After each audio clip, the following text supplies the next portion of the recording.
Hey guys, turkey season is in full swing right now, and if you are planning on getting after it, make sure to pick up some Meat Eater Phelps turkey calls to stuff into the old turkey vest or into your fanny pack right now. I carry a few different things. I like to use mouth calls, and I like to use pot calls. Mouth calls or diaphragms, I like them because it gives you hand-free calling, meaning when you're working a bird up close, you can have your gun on your knee, finger on the trigger, ready to roll, and still be making turkey sounds. I like pot calls because I just like pot calls. I enjoy calling with a pot call.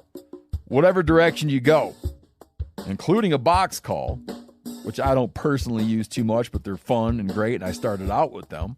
Yanni, on the other hand, one of my main turkey hunting buddies, he loves box calls. And what's funny is I'll now and then look to him and give him the look that means get out your box call and find us a turkey. So it's not that I don't like him. I just have Yanni use his. Then I don't have to carry it. Go to Phelps Game Calls. Get calls that are made in the USA and get calls that'll get them close. Find yours at phelpsgamecalls.com today. Hey everybody, welcome to episode number 10 of the Hunting Collective. I'm Ben O'Brien. Today we're joined by none other than Aron Snyder.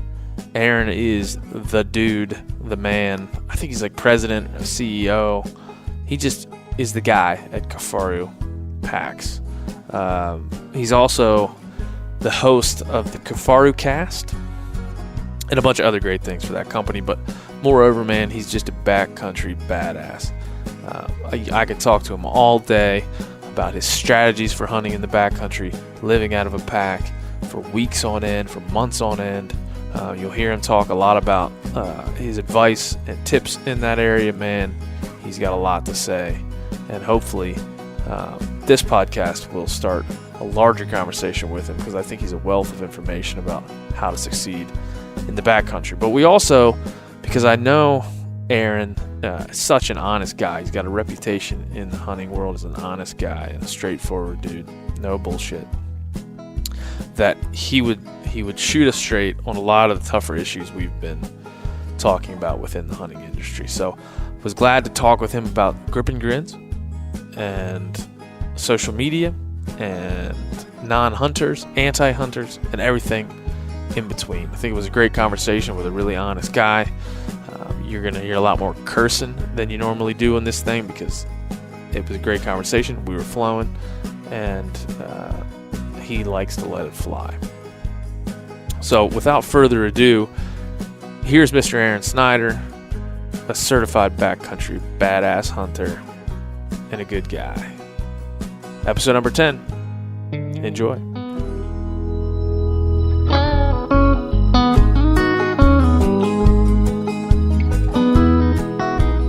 Aron, what's going on, man? For having me on. How about you? Oh, just getting ready, get done chasing turks, checking myself for ticks, trying to make sure the defeat wasn't more than the hunting portion. Yeah. Yeah. Texas Rios are normally not the smartest turkey, but in the case of this last couple of days, they either got a lot more dumb or they got a lot smarter. I'm not sure which. Yeah. No, where are you at down there? So we've got Yeti has a ranch down almost on the border near a town called Eagle Pass. So we're stone's throw from the Mexican border there. So we were all the way down south for a couple of days and then up here closer to Austin, Texas a couple of days. And crappy weather, bad situations. Usually what usually is a pretty easy run for turkeys came up nothing. Oh, yeah, that sucks. I've only hunted Texas a little bit. Not a whole lot. Just my ex-wife actually lives down there, so when we were together, they have a ranch in the hill country, so I'd hunted that a little bit, but not a whole lot. Yeah, I mean, it's one of the good things about living in Texas, hunting-wise. There's very few good things, but one of the good things is turkeys. You can shoot 4 with a resident license, and most landowners could give 2 shits about turkeys. So more access and good amount of tags. Other than being able to hunt exotics, that's about really the only good thing I've found about hunting in this state. Yeah. No, that definitely. So tell me, like, I was just talking before we went live here about my podcasting technical difficulties because I'm just one guy here sitting at a table. You've been podcasting for quite a while. I mean, how have you seen the medium change, and how's it changed your career? And I've been interested to talk to you just about podcasting in general and what you've seen over the years that you've been doing it. Oh, I mean, I really I started with Brian. Brian just had me on as a guest, and on a podcast a couple of years ago, 3 years ago, I guess, with the Gritty Bowman. And I'm kind of introverted to begin with, and he got like right up in my grill, bugging me about it. And I'm like, yeah, well, let's do it, you know. And not that I hadn't. And there's people that knew who I was, but I hadn't really, you know, I didn't really make myself, you know, known to the public or whatever. And it turns out a lot of people thought I was an asshole, which was good. I got on the podcast. That people may still think that, but at least they think I'm a funny one now. And so, you know, Brian was one of the first, and the Gritty Bowman or whatever. And I had a few people tell me, like, you know, kind of predict the future of there'll be hundreds of them in no time. And wow. There are a lot of podcasts now, some of them really good, and some of them probably should just stop doing podcasts. But, you know, it's definitely, as far as for me, since I don't like being in public so much, like I don't really like going to shows or whatever, it's definitely let people get to know me a lot more and get a little bit more well known. Just, you know, as far as how I am and how I hunt and, you know, just normal stuff like that. Yeah, I mean, people are you're in people's ears, and it's a pretty passive way to take in media. I mean, TV, you kind of have to be plugged in and looking at a screen. This thing, you kind of just in their ears. And I don't know what that is about podcasting that brings them a little closer to you. So I'm sure in your case, I mean, you know, I have to go to shows. I don't know if you'd call me a show person or not. I think I do all right with the talking and the answering the same question 100 times and all that, but I prefer this kind of conversation. Well, I drop F-bombs like a comma. That's another problem. So I got to really watch that. And, I mean, we have a podcast where I started my own podcast, Frank and I, which is definitely explicit compared to where Brian had to do a lot of bleeping, which I try to be as good as I can on his. And I'll try not to drop any F-bombs. Please do. Well, bring him on. I could care less. I could care less. Anybody that knows me knows I don't drop him every comma, but just about every other comma. Well, I just, like Rogan will text me. He's like, dude, I'm so effing happy that you effing cuss. I can't handle beeps. And, you know, for Frank and I mean, that's one thing Christ, since I was 14, I haven't changed much, right? I'm the same. Well, I might have grown up a little, but, you know, and that's one thing I think that people have responded really well to Kifarucast is I mean, it's raw, but it is what it is. It's what we're doing, and we don't really church anything up. So yeah, neither. People seem to like it. I've only got one email thus far asking me to stop cussing. So, and I've got a number of emails from this podcast. I'll take that as a win. I'm sure there's some people out there that don't fucking like it, but sorry. Like that's do it for emphasis. Yeah, no kidding. Oh, well, I've been listening to a couple of Kifarucasts actually on the road trip back up here from Turkey Camp, and like I said, I just enjoy the rawness, and I definitely have been a follower of yours for a while, especially on the trad bow side of things. I've never made that jump. I've been shooting a compound bow for most of my life, but I still feel like I'm learning that thing as long as I've been doing it. Is that, you feel like that's a permanent thing with you? Going to stay with the trad bow, never jump back over to the wheels?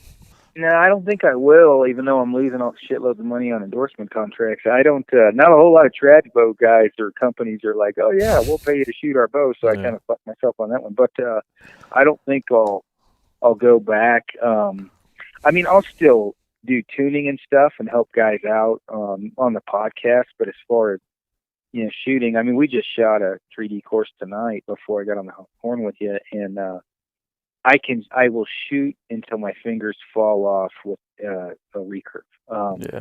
I shoot a Black Widow PSA, and I just shoot that thing lights out. Where with a compound, I mean, it was I mean, I've got ADD like a motherfucker anyway, so it was like a struggle to get through 20 targets. And my fiance's even brought up, she's like, I have never seen you like this, just infatuated with something. So I can't say I'll never go back, but I can say at this point in time that I don't have any plans on going back to a wheel bow. What is it about that? I mean, I get like that with a compound bow.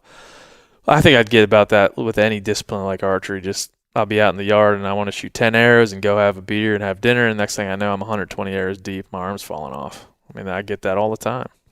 Yeah, I think with me, I got good enough with the compound that there was not a lot of a challenge. And I mean, I haven't won world championships or anything. I haven't shot competitively in a while, but I can stand side by side with just about anyone and not embarrass myself. And especially with hunting, and I think it just got to a point where it was almost such a given that with a compound for me to kill an animal or to harvest an animal, it's more exciting because you suck so bad with a traditional bow. You got to work so hard at it. Yeah. So I think that's part of it. It's just, and for me, I'm a horrible trophy hunter, right? I'm more I like meat, I like the hunt, I like the camaraderie, I like to beat myself up, and so. When you can drop bombs at 100 yards and shoot extremely effectively, and then all of a sudden 100 yards like a par 4 or 5, it definitely changes the game. Yeah. How effective are you out? 30 yards, say?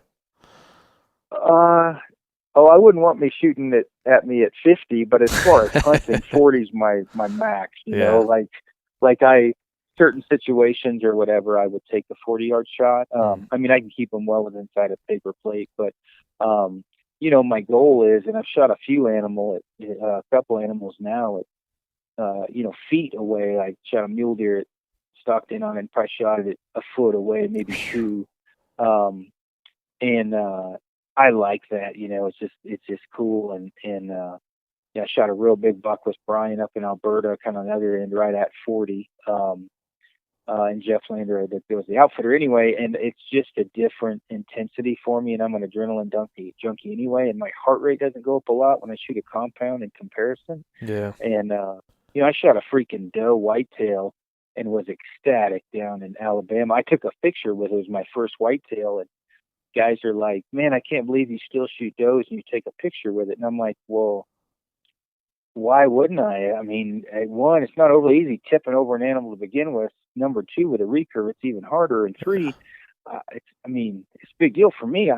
I'm glad I got one. And I ended up shooting a buck the next day or 2 days later. But I guess everybody's got their own opinion of a trophy. And at that point in time, that freaking whitetail doe was a trophy for me, because I say trophy like memorable. You know what I mean? Man, I'm like, okay, I got one.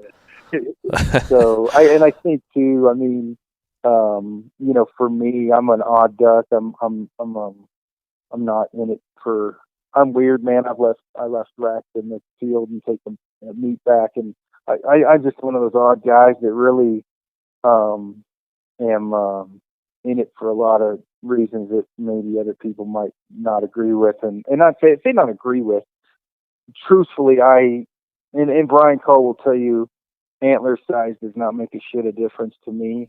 Yeah. If I had a choice to shoot a 165 deer or something on the side of the road, or shoot a 130-inch deer 8 miles in on a stock, I'm going to go 8 miles in. And I'm not saying that to pound my chest. I just like backpack hunting, and I like that adventure. So, well, I give Steve Rinella credit, but I think Steve Rinella's brother Danny or Matt, one of his 2 brothers, came up with this idea of the purity score for hunting. Talked about that a lot, and I love that shit, because you think about, we were talking about this in turkey camp a couple of days ago. My purity score nowadays is like how I feel when I walk up on the animal. Like the moment that I walk up and realize it's dead and I did what I came to do. Like, what do I feel like? Because for example, if it's on the side of the road or it's a giant buck that I got there on day 1, crawled up on it and shot it at whatever range, it doesn't feel the same as if it's 9 days into a backpack hunt and you had to make some ridiculous shot off a cliff and then scale down and find the deer and pack it out. Like, the purity score is just based on how you feel when you walk up on the damn thing. And I feel like that's one thing just from following you on social. I know we haven't met to this point, but I admire that, because that's what I get, that feeling with you, even though maybe you hadn't heard purity score? Maybe you had. I don't know, but I get that feeling that that's what's important to you. It is 100%. And I mean, I've gotten in pretty epic battles that almost have went to fists about this, where some guy's cracking on a guy that shot his first animal, and it was a spike or a cow, elk, and he's super ecstatic. And, you get some righteous dickhead saying, I would never shoot that. And it's like, oh, well, mommy and daddy didn't hand him everything and give him some ranch in Montana to go hunt on. This asshole had to hike in and kill it himself. And he's happy with it. So shut the fuck up. Let him be happy. Like that mate his life. And I've been a pretty big advocate of that, of go hunt for what makes you happy and what turns your crank. And if that may be making a self bow and shooting a doe, then by all means, rub some funk on them and get out there. Like, we got enough problems in the industry now. Let's all try to join up and get along, Yeah, I mean, there's a bunch of things in that I agree with 100%. It's like you just strip away, it's almost as if there wasn't social media and no one could see what you were up to. Like, what would you do? You would only do what you thought brought you excitement, and pleasure's not the right term, but fulfillment from the hunt. You wouldn't do anything based on what anyone else thought if no one could see what you were doing, and there was no chance of that. So I feel 100% right. Social media, I think, has changed that. I was just saying, you can definitely see on my social media page, I don't give a shit. I do the exact same thing yeah, man. that I would do no matter, and other people, though, it's like, oh, don't post that, I missed. Oh, don't post this, I did that. Or, I mean, nothing worse than a guy posting a photo of an animal and apologizing it wasn't big enough. I'm just like, I understand you wanted something bigger. Totally understand maybe you let down a little bit, but you did take the thing's fucking life, right? Yeah. Like, you chose to kill it, so don't apologize it wasn't big enough. Be proud that you shot it, or don't shoot. Yeah. I mean, yeah. But then, I mean, I don't, whatever. Well, what kind of weird, like, it's just a value system thing, man. Like, it's just a value system thing. Like, what do you value? You value, like, what people think about the end result or what you think about the end result. I mean, that's all it is. And if you value what's on top of its head, you're never going to be happy because there's always a bigger animal out there. You're not going to shoot the world record every time. And you're never going to quite get what you came for. What others people's perception of what's on top of its head. If that's your end goal, then you're definitely in it for the wrong reasons. And I mean, I'm laughing at this because Brian Call just sent me the video of our moose hunt, and you talked about that scale, right? And when he shot his moose, I had my bow in my hand, and moose came in, and I'm like, "Hey, Brian, I know I'm up, but go ahead. You go ahead and shoot it with the gun. I don't want to shoot it with a gun." And he shot it. Great moose. Fast forward 6 days of rain, snow, and misery, and had a big bull at 500 or 600 yards away, and we're looking at it, figuring a plan, and here comes a 2-point. And I looked at Devin and I said, "Hey, if that comes closer, it's going to die today." And he was like, "Huh," and I'm like, "No, I'm not fucking kidding." I'm like, "I'm here because I want the meat, because the moose is really good." Yeah, man. You better pray that thing doesn't come down to the river. I'm going to take it. And he still thought I was kidding. And Brian was like, "It will be like stopping an ocean wave. He will kill that thing if it comes down. He's going to," because we drove a trailer up there to bring all the meat home. Yeah. And so it's pretty apparent on video that the last thing that I'm concerned with is the size of the rack. Now, having said that, I'm not going to pass up 180-inch deer to go shoot a doe. Right. I'm not stupid, but I mean, you know what I mean? Like, it's putting things into perspective. I love it, man. I love it, though. Yeah. Well, that's the first time. The first time Rogan and I went hunting, that happened. He shot a 2-point moose, and him and I, we had been hunting. He was just there for the meat, and we had been hunting for 7 days in the rain, shit, and snow, and everything.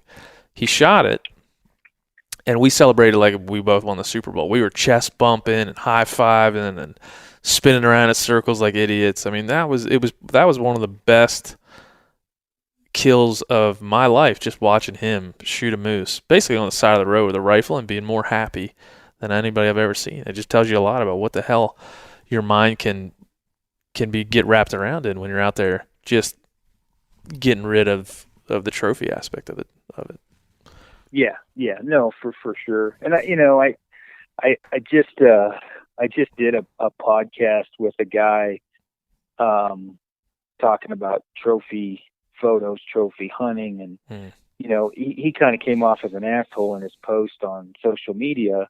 So I kind of wanted to bring him on and explain it. And I'm like, I said, well, man, one, you're preaching to the wrong crowd if you're posting on your own social media page, because you hunt lions and elephants and giraffes and all kinds of shit. Like, you hunt.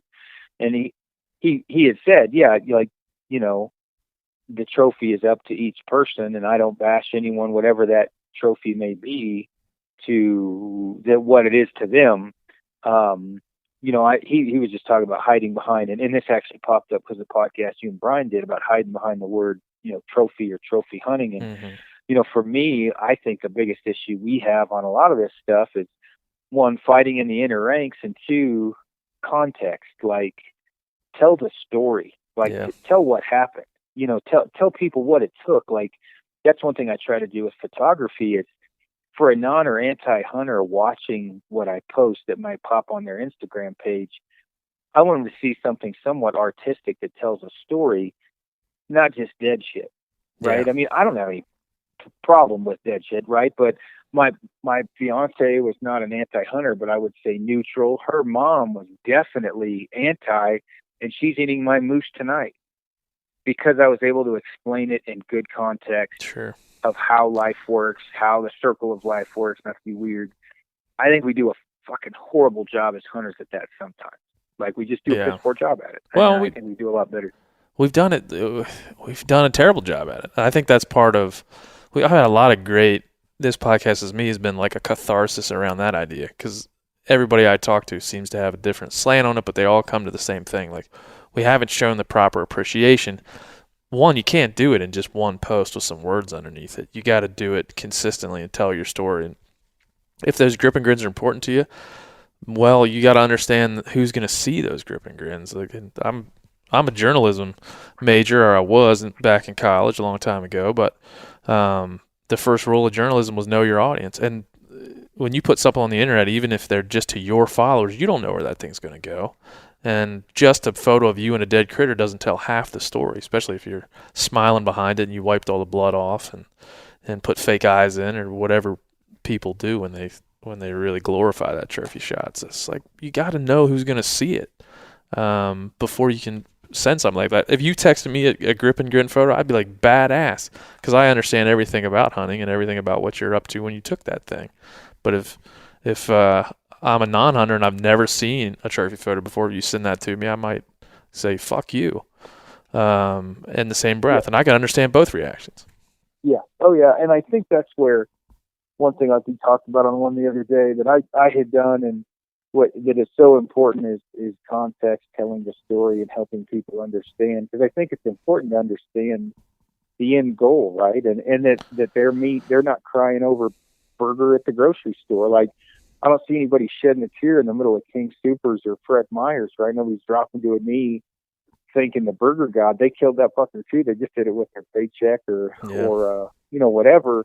But people understanding, like, hey, that animal died too, lived on a farm, lived whatever in a cage, and kind of explaining it on a parallel that it's not much different than, obviously if they're totally, vegan and anti, a little bit different story, but sure. Explaining how it happens, and we're not just a bunch of rednecks shooting shit out the window, drinking beer, right? Like, there's a lot more to it than that. How would you explain, one thing I always get, I try to ask everybody for their opinion on this one, is how do you explain in the trophy shot, right? I've taken them. I'm sure you have too. I mean, we all have. It's just what hunters do at some level. How do you explain the smile to people? Why people say, why are you smiling? I mean, how do you explain that? Well, I'm horrible about smiling, but pretty easy. I mean, if you climb to the top of Everest, you're probably smiling under your mask. If you win the NBA championship, you're probably smiling. And the thing is, you're not smiling because you killed the animal. You're smiling at all the hard work, the pain and heartache, and that you actually finally succeeded. And you don't want to also, if you frown and look scowling, and almost you're trying to look like this mercenary warrior. So that's a double-edged sword, but it's more for the hard work and effort you put in. And even though you took a life or an animal's life, you're proud of it. You want to show other people, but it's not showing disrespect to the animals. More showing like the happiness and the end goal that that you actually performed at. Now the other thing is you could just not take the photo, right? I mean, there's that, or not take it, show people. And that's one of the things where I really think it's important of telling the story. If you have nothing but grip and grins, it makes you look like some, crazy ass killer that only shoots shit for the photos and the giant horns. But if you show, the eating the meat, cooking it, what it took to get there, the working out, the shooting, all of that stuff, to where you can run that parallel and say, hey, did you thank anyone? Did you feel remorse when you ate your turkey burger tonight? And kind of run it in that parallel to help them understand. And I think, the grip and grin, or the portion of it is it's a fine line, but I think it's important to show that you're proud of what you've done, but also not show disrespect to the animal, or at least not in the public's eye. Yeah. I think on the other end of it, we talk about the trophy photo a lot. I've been seeing lately, and I don't know if some people just wouldn't want to talk about this, or just would be a tough subject, but I really don't care. I try to make sure we talk about that kind of stuff here. This is the over dramatization of hunting, like people that are taking these dramatic photos that are contrived and try to make it look harder than it is, or try to just contrive a moment that they feel like's a touch point. You feel like you're seeing that a lot? I feel like in my circles, I've seen it a little bit more. Yeah, it makes me want to smack the shit out of it. I mean, I don't have any problem if you are one with religion and you're all Jesus stuff. I mean, I think that's great if you're like super duper Christian. Why you would make the animal go into full rigor mortis with its rack up so you could kneel down and pray for it in front of it for a photo? Yeah, I get a little irritated about that. Yeah.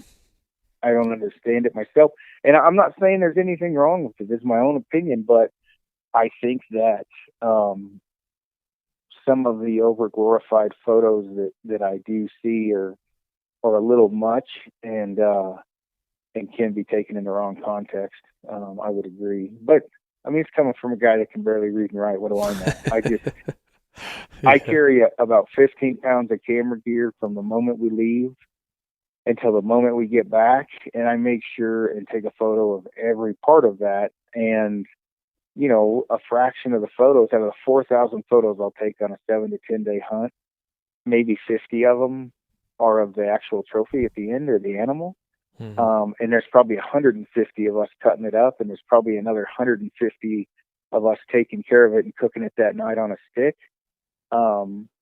If you have 3 photos of the hunt, 30,000 photos of the trophy, and another 3 getting it out, your priorities are probably pretty fucked up, in my opinion. Yeah, I've seen that on a few hunts that I've been on. I mean, it's tough. I'm the same as you. Like I got called out pretty recently on a photo. Well, it wasn't recent. It was earlier this year. On a photo of me. It was a contrived photo of me walking up a cliff edge in Northwest Territories, trying to look hardcore with this freaking caribou skull on my pack and nothing else in it. And I had a buddy call me out on it, and I'm so happy looking back on it. He just kind of wrote this sarcastic, like, real tough, O'Brien. Yeah, real tough. I'm sure you spent a lot of time climbing up that cliff. I was like, yeah, I've spent no time climbing up that fucking cliff. I just kind of scurried up it, and somebody took a photo, and I posted it. And it was pretty disingenuous on my part, and he called me out, and I'm glad he did. I don't know if you can always call people out in the moment like that without it getting combative, but at some level, if it's somebody you're close to and you see that, let them know that maybe that's not the best thing to do, and maybe you can switch it up a little bit. So I'm definitely guilty of that shit. I really am. I've made some enemies by saying and I understand photo shoots. I mean, how I run Kifaru, you run Yeti, right? I mean, you got to do, but if you've got someone else's animal on your pack for a glorified photo, I get a little twitchy over that. But I mean, having said that, I mean, I just posted a photo not too long ago of this enormous 70-inch wide moose on my pack, but I posted in the story to say, hey, I only had to pack this thing a couple 100 yards to where we could get the helicopter to land. Yeah. I didn't carry it 5 miles. I didn't, you know what I mean? Like we didn't, And sure enough, as soon as we got the rack on, the guys get the camera and they said, we got to take photos of this shit. No one's going to believe it because it was, 200-300 pound load. Yeah. But, there's times that for correct lighting, maybe not with an animal on the head, I'll recreate stuff and say, hey, quit moving, kneel down again. That was a great photo. I think that's okay. I don't mind that. But you do see guys stuff a pack with sleeping bags to throw an animal on the back of it, paint crooked camo lines on their face and shit for a better photo. Yeah, disingenuous that would probably be in the dictionary right beside the definition. Yep.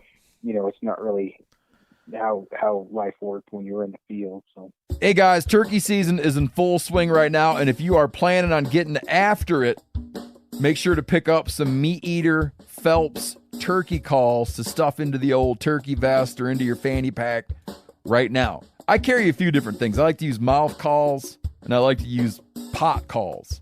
Mouth calls or diaphragms, I like them because it gives you hand-free calling, meaning when you're working a bird up close, you can have your gun on your knee, finger on the trigger, ready to roll, and still be making turkey sounds. I like pot calls. I just like pot calls. I enjoy calling with a pot call. Whatever direction you go, including a box call, which I don't personally use too much, but they're fun and great, and I started out with them. Yanni, on the other hand, one of my main turkey hunting buddies, he loves box calls. And what's funny is I'll now and then look to him and give him the look that means get out your box call and find us a turkey. So it's not that I don't like them. I just have Yanni use his. Then I don't have to carry it. Go to Phelps Game Calls. Get calls that are made in the USA and get calls that'll get them close. Find yours at phelpsgamecalls.com today. Yeah, it's a balance. So you said you're running Kifaro. It's same with Yeti. We're trying to show off a product. We have to contrive part of it. We have to. At some level, that's the way it's done. It's the way you have to do it. But I would say, I don't want to go over this topic this entire podcast, but I would just say that, these conversations help people think it through a little bit and maybe think twice when they're about to do something that for the wrong reasons. And we were talking about early on in this podcast, I think it was with Ranella, about intrinsic motivation versus extrinsic motivation, and like doing it because it makes you feel a certain way or doing it because it makes other people feel a certain way. So since I learned those fancy words, I've been thinking about that every time I do something or post something or take a photo, and it's helped the hell out of I think how I feel about what's going out there in the world based on this podcast or just me hunting or whatever piece of content's out there. So hopefully these kind of conversations and you calling people out or just telling them what the hell you think that means something in the hunting community, I think. I can't even get on a forum anymore or a lot of social media pages because of all the BS and fighting that goes on. And, a lot of that is just not, needed. And occasionally when I'll call somebody out, it's, if a guy says, hey, my pack weighed 160 pounds and I went X amount of, whatever, I'll be like, hey, I'll send them a message like, hey, dude, there's a finite amount of people that can do that. I'm one of them. I don't think you are. And so you need some context behind that before you get some new guy that breaks his freaking kneecap out because he saw you do it or saw you say you did it. I'll call guys out on that kind of stuff too, or just stuff that, does it hurt the industry? No, but there's times that, you might want to throw your 2 cents in, but in general, some of the infighting is just, we got so many problems with antis right now. We're our own worst enemy, whether it be compound shitting on trad guys making fun of compound dudes, rifle hunters, getting made fun of by compound guys. It's like, yeah, we're kind of all in this together and we're doing a real shitty job of getting along. Yeah, why do you think that is? Why I remember coming in the industry almost immediately kind of getting in some of these circles where you're talking to hunters all the time, and one of the first things I remember thinking is, man, we fight a lot about the silliest little things. Why the hell is that? Human nature and tiny penises, man. You think about it like, truly, like if you really think about the motive, I've heard. If you're a guy that only wants to shoot 400-inch elk, but you show appreciation to a guy that shoots a 5x5, there's no issue with either one. Hmm. But if you're a guy that hops on and says, let's say right now I'm shooting recurve, right? You're a rifle guy. I can think of one guy specifically. I won't mention his name, who basically was like, "Yeah, I think all recurve hunters are stupid. Why don't you go out and shoot another four-good horn or whatever?" Well, I mean, okay, is he threatened? Is he? I mean, why would he even say that? It's not hurting, him. Or you see guys get known in the industry, and people hate on him. Like Cameron's a great example. Like, guys hate on Cameron constantly, and I'm not like a huge Cameron leg humping fan, right? But you can't deny the guy's just a physical, beast, right? Like the guy's just a machine. He works hard. And so if you hate on the guy and you're making crazy jokes, why would you do that when he's one of the greater spokesmen for the outdoor community, like him or not? Yeah. Why would you publicly bash him? Now, I mean, I made a couple of nipple jokes about him before that he needed to put a shirt on, but in general, that's my sense of humor. But it's like, and I'm going to do that no matter who you are. Like, if you've got a set of spandex on and you post a photo, you're going to probably get some kind of message from me that's making cracking jokes just because, I mean, I've hung around with a rough crowd. But if you get on and just basically straight up say, "Why the hell did you shoot that?" I mean, a lot of it's going to be envy, jealousy, again, small penises and male pride.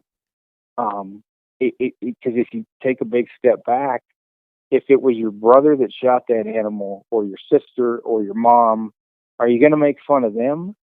Probably not. But if it's somebody that you don't know, because you're always tougher on the computer, you can say whatever you want because there's no accountability. Because I'm not saying I'm incapable of getting my ass beat, but there's some people that have said things to me online, and I guarantee they wouldn't say it to my face. And the computer, the internet, is a great way for people to live in their mom's basement and talk shit, flat out. I mean, there is.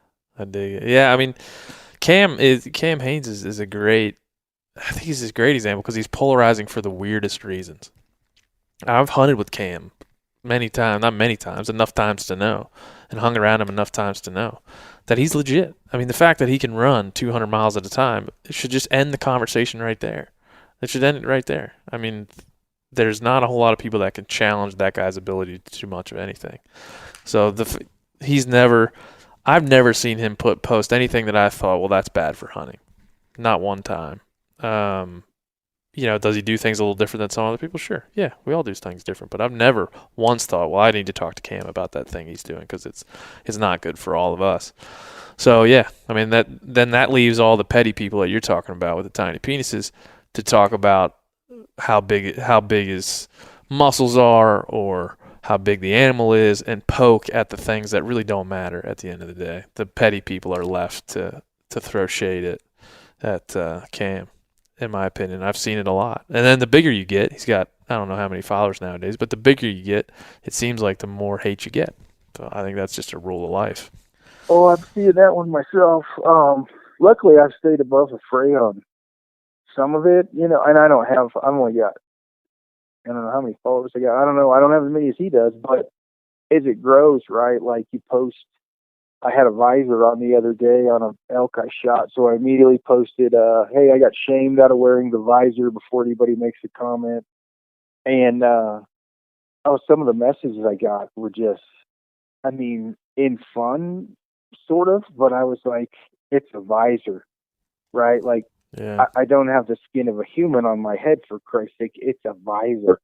Well, it's amazing, like, once you get to be more known, whoever can take a pop shot at you, whatever it may be, unless you just shit gold, they're going to find a reason to make fun of you. And in my case, I think I said I'd seen Cameron's nipples more than my wife. He should put a shirt on or something like that, because that's my humor. But man, I would say that to his face, and I didn't mean anything negative by it. I was just like, "Yeah, I've seen you naked a lot, dude," type of a thing. But that kind of stuff doesn't bother me. When guys say crap like that about me, it doesn't matter. It's the truly hateful stuff that I just cannot believe that gets thrown at people, especially guys that are good for the community. Yeah. And Cam's one of them. Yeah. I mean, there's a lot of people that are seeing Cam stuff, that are inspired by Cam stuff, that would never understand hunting if it wasn't for some of the prisms that he puts it through. And I've never, I mean, I don't, think of myself, I think of myself as a guy that works at Yeti, to be quite honest. And this podcast was just a nice way to like have these kind of conversations and record them. But I have rarely, I would say like once every couple of posts, I'll get something negative. And usually when it's negative, it's far down the rabbit hole. It's like, fuck you. I hope you die. I hope your family dies. It's not, hey, didn't really like that. It's extreme. So I just chalk those kinds of things up to people that just don't know how to, like, human interaction is lost on them. I don't imagine they're any good at it in person, let alone on the internet. Yeah. Oh yeah, for sure. And I can say like as far as things that people may need to call, like you mentioned, like there's not one post he's made that you don't need to call and say, hey, I better talk to him about that. Oh, I can guarantee you there's shit like that on my page where you might need to call, especially things I've said. I mean, not horrible, but I mean, when you're got a mouth like mine or whatever, there's going to be things I say that probably I shouldn't. But I still try to do my best as far as like a good spokesman for the outdoor, community. And, when it comes down to it, like, with the issues we're already having now, if you go to, I've seen guys bash Rogan, and I've sent him messages and be like, yeah, let's piss on one of the greatest spokesmen we have for hunting right now. Let's shit on him, you fucking moron. Like, are you stupid? Like, he's one of the greatest assets we have right now. And what does Rogan do? Like, oh, the guy smokes pot. He's stupid and bad for hunting. Yeah, I think about half the planet smokes pot right now. Let's kill them off too. They're stupid. Yeah. Like, anybody, I just don't understand. Anybody that attacks that guy, I mean, man, he's just a good person. So anybody that's listening to this that is thinking about attacking Joe Rogan, 1, he'll kick your ass. 2, he's just a good dude, and there's no other way to describe him. So if you listen to the podcast, you think there's some like disingenuous nature to anything he says or does. There isn't. I promise you that. And I can give you 20 examples of just real good things that no one would ever know that he did for me and people around me, and I'm sure you're the same, that he just does because he's a good guy, and he doesn't need any accolades for any of that stuff. So yeah, there's just weird ones like that where that person clearly is just looking for something. And like you said, I think sometimes hunters fall more prey to that than other groups of folks. I don't know. We'll probably never figure out what that is. I bounce things off of photography, getting it. I mean, I hate to say this in the sense of like, I'm not comparing hunting to photography, but you look on photography forums and social media pages, and you kind of get the same stuff on there where you have haters and you have all this different stuff. And I mean, it's human nature for one. The thing is no one's going to take photography away from people. Mm-hmm. Hunting can get taken away. So if photographers want to fight amongst themselves, run some funk on it, you know what I mean? They can throw batteries back and forth at each other, but losing the right to hunt is a real threat. The Second Amendment is a real threat. And so it's a different, I guess it just puts us in a different spotlight or a different level where we really need to watch our mind our P's and Q's and try to come at it as a united front rather than a bunch of redneck dipshits. Yeah, true. Which we generally come off as. Yeah, I mean, I've always said that when people say, if you run a company, if hunting was a company, nobody would buy us. If the hunting community, industry, hunting as a whole, however you want to describe it, nobody would buy it because there's less hunters than ever. Almost seems like every year, the public perception of it seems like it wanes. That every time somebody shoots a lion, there's not a whole lot of people in this country that truly understand it. I mean, we're getting way better as a group. There's a lot of us that are pushing towards what I would feel like is the right angle. Do you buy that if we were a company that no one would buy stock in hunting? It would be a difficult sell because we've done a bad job at selling ourselves. And I think that as you say, we're doing better. I mean, I just spent an hour on the phone with a DOW agent, a game warden, about a podcast we're doing tomorrow, but about changing this perception for the greater good of hunting, meaning informing, representing what we do in a better light. How do we do that? Like, is it bad to take a picture of a photo of a deer in the back of a truck with beer cans in the back? I mean, do whatever you want, but don't post that shit on social media. I masturbate every day. No one needs to fucking know. Don't post it on social media, right? Like, there's some shit better left untold. Yeah. And that's what I just don't understand with guys is, do you need to have the elk hanging from the fucking forklift and take a photo of it? It doesn't really matter, but why do you need to tell everyone and show everyone? That's where we need to really police ourselves on that kind of behavior. I don't have a problem if that's how you cleaned it. I don't think it needs to be posted for the world to see. Does it because it does put you in a bad light? I mean, I don't. How do you feel about that? Yeah, I mean, that's the thing. Like we were I was on this panel with I don't know how much you ever listen to Shane Mahoney, but that he's one of a kind. He's a pretty special dude, especially Shane Mahoney. You know Shane at all? Mm-hmm. So Shane was talking about there's 14 million hunters. We know there's 11 million or so now, but whatever the number is. Let's say there's 11 million hunters. Every single one of them has a chance to be a PR agent for hunting. Everyone has a chance. Not everyone will, but everyone has a chance. Like, you have a choice whether to be good or bad for hunting, and that's what's both encouraging and scary about this next generation. I'm 32, my generation. What's encouraging about it is everybody has a voice. What's scary about it is everybody has a voice. And so that's why I think this conversation is important. One, because we generationally have done a shitty job at framing hunting up and talking about all the good things. And then two, because there's 11 million people that are out there hunting that can all tell their own story for good or bad. And so I think that's why, us talking about this for half an hour on a podcast is a thing that has to continue to happen, because it's such an important topic, because there's so many people that have a chance to impact what you and I do for a living, whether we want to go to hunt grizzly bears in BC or mountain lions in California or whatever we can't currently do. We may not be able to go do the thing we want to do tomorrow because somebody, posted something that was socially unacceptable. Mm-hmm. So I think that's. No, I agree with you. Yeah, the answer to that question is very much just we got to dial it in. Everybody has to dial it in as a group. Really do. No, I agree.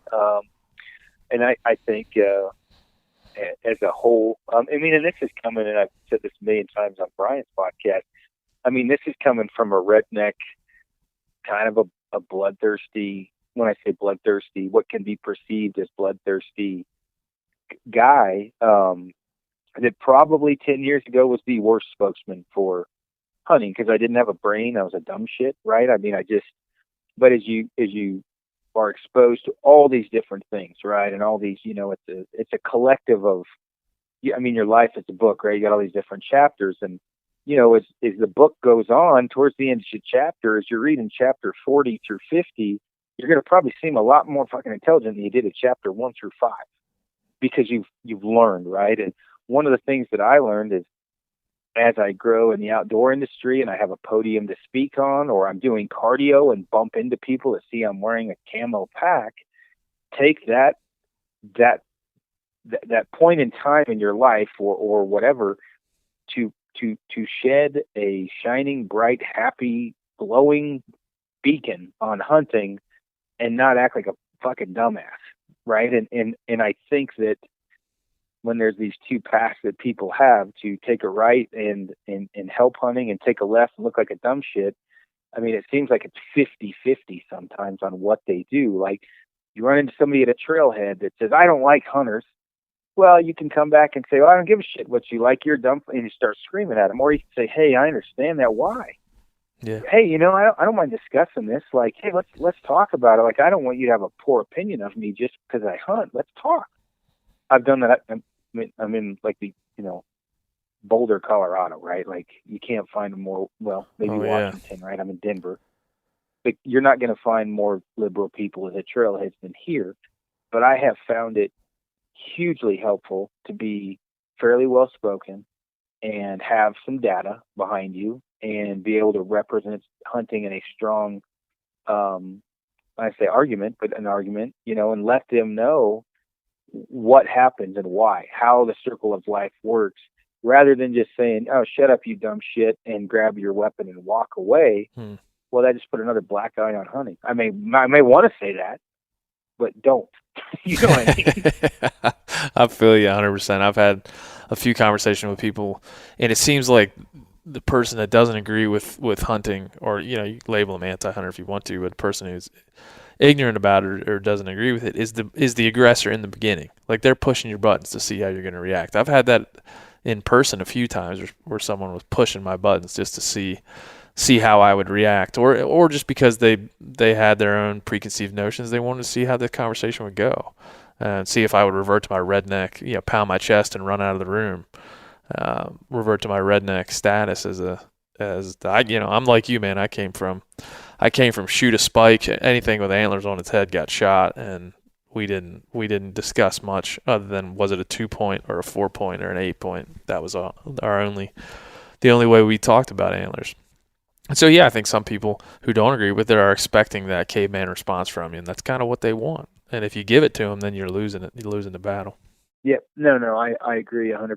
And I've talked to, like, Callahan, and I don't really have talked to Renoa too much. But obviously, I've being in the industry and in the position I'm in, I've hunted with Callahan quite a bit, and again, he does a great job. The mustache sells it, right? He doesn't need to shave that Bozo the Clown haircut, though. Jesus, on that moose hunt we were on, he had 14. He had like a skullet, man, like full on comb over hair, and I'm like, dude, just shave that shit off and keep the stash, man. It's pimp. But he and I talked a ton about different stuff like this, and again, you think about it, 365 days a year, half of those you probably have a chance to shed a brighter light on hunting, and people need to take that every chance they get, whether you're at CrossFit, the gym, photography. Not to preach this, if I'm snapping photos of these giant rutting mule deer in an area where I'm surrounded by National Geographic photographers and they figure out I'm a hunter, I look at that as a bonus. But I need to look at that as a bonus and take that opportunity that they see, oh, he's intelligent, he's taking photos. Okay, he backpacks in, or he does this.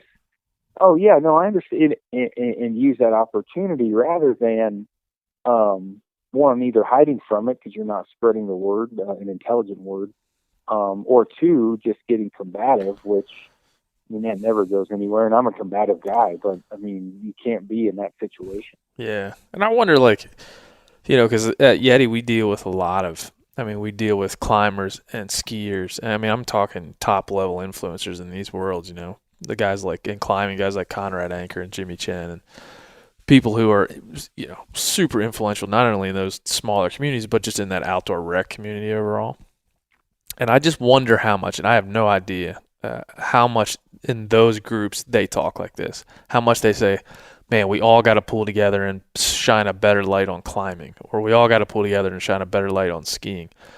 It's great that we can have that conversation. This one, as much as some of it can be negative, pointed towards the negative, the whole purpose of the damn thing is that so we can all get better and keep doing it because we love it so damn much. And so I just wonder that sometimes, outside of in the National Geographic world, are they more pointed towards other communities, or do they ever look inside of their own stuff and be like, hey, we can do this better or that better? I wonder about that, because I know that's the reason why I love doing this, because this conversation is all about getting better, even if you have to point out a few people that are poking holes in the boat to get there.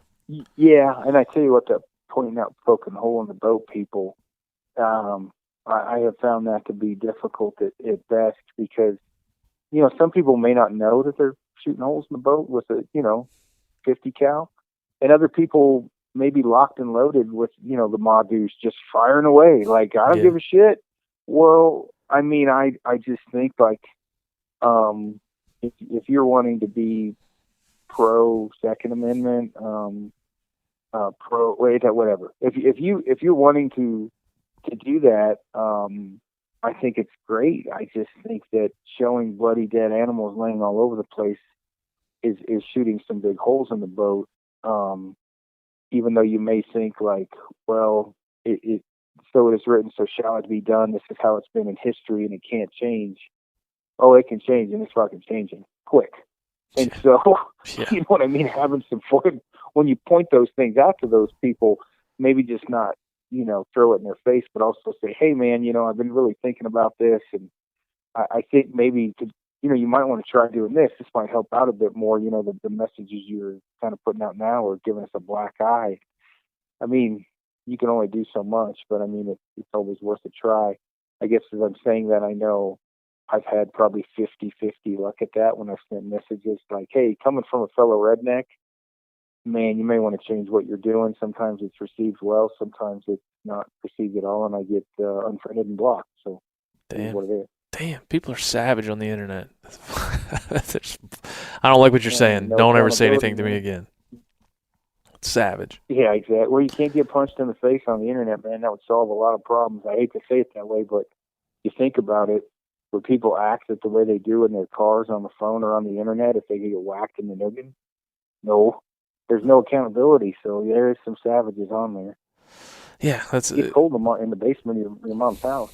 Do you ever feel like that? Is this like you have that great platform that you do? I mean, there's a lot of people watching what you do based on a lot of reasons. But then at the same time, that platform is this Pandora's box that you open it up, and next thing you know, a couple assholes stroll through and ruin your day, or at least you get you fired up for a moment. Like sometimes, like I said, I haven't had as much of that as some people have, but sometimes I wonder if I pull off for a couple of months, would my hunting life be different? Would I feel less influential, even though the people around me that I'm hunting with are learning from me and I'm learning from them?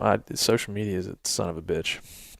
Yeah, I mean, and I talk quite a bit. And I mean, you know who Aaron Nielsen is? Oh yeah, He owns for Global Trophy. He was the guy I had on the podcast. Who was like, if you look at trophy hunting, he's got a photo in the dictionary beside me. He's right there. Oh yeah. And he was the guy I brought on the podcast because I was like, he has views, nobody's living for sustenance off of meat, and this whole meat eating, anti-trophy hunting is going to be the end of the outdoor industry. And so I brought him on, one, for more context, like what exactly are you talking about? Because I was like, Aaron, I just shot a doe and took a photo behind it. That was my trophy, and I don't have a problem saying that that was important to me. And he was saying that we're going to be the trophy hunting thing, hiding behind it was giving us a black eye, that we needed to be proud of it. And he's obviously coming from a very trophy hunting, large background. You guys are actually a sponsor of him, and or he has Trigicon Outdoors, I think is what it is. But anyway, talking with him, his thoughts on it aren't a whole lot different than other people's. It's how it's perceived or how he came across. Yeah. And I just think that a good example, if you were to say that I paid $25,000, or let's phrase it, I paid $400,000 for the Montana sheep tag. Is that prostitution of an animal? It sure fucking sounds like it out the gate, right? $400,000 for one bullet. But in context, that $400,000 went to the conservation habitat, telling the story of where that money goes, how much it helps. Probably going to shed quite a bit of a different light on it than, there's a bunch of guys that show up in a building and bid on animals for a ridiculous amount of money so they can hang it on their wall and pound their chest that they look good. It comes across that way, rather than saying and explaining that goes to conservation and the betterment of habitat for wild sheep. Yeah. So it's all about context and telling the story, that to me, than it is anything else. I mean, I think you can really shit on a good thing if you're not careful. Well, we allow that to happen, though. That shit, you go to, I know you're not a trade show guy, but I go to SCI every year, and there's some stuff at SCI that is just pretty appalling. Like, I'll call it out straight up. I mean, I have no problem with saying, hey, SEI, clean up some of your trophy hunting shit. Like, just do that for me and for Aaron, for anybody else listening. Like, I was there this year, and you walk by, and there's a sign for a $25,000 elephant hunt, I think it was, something like that, from an outfitter. And below it, it was like, book a child 16 and under or a military veteran and receive a free Impala, it said. And it was like in gold lettering and a flashing sign. They're treating an animal, and I thought for a minute they were talking about a Chevy Impala. I thought, damn, you get a Chevy Impala for hunting an elephant? That's badass. But they were talking about an animal. They were selling an animal like it was part of a swag bag or some shit.